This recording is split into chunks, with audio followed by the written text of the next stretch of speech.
Koso ka ilang buwan mo ilang araw mo sasagutin? O ilang oras?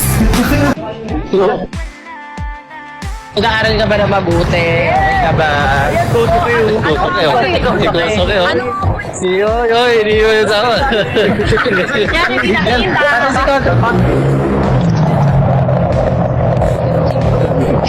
Magpunta naman. Tsaka mag-hi ka din kay Shelly. Parang wala ka sa ano. Wala ka sa sarili. Pagod ka ba? Ano? Pagod ka Koso Pet? Isang hug naman din kay Shelly. Hag lang? Para sa Shelly. Oo, para sa Shelly. Kanina kasi guys, parang kanina lang sa school, may topak yan, kaya nangigil lang. Alam niyo, sobrang excited kami ngayon. Sino cute? Hindi ko na naman. Dapat mong gawin ganito ko. Yeah! Okay ka, Maui!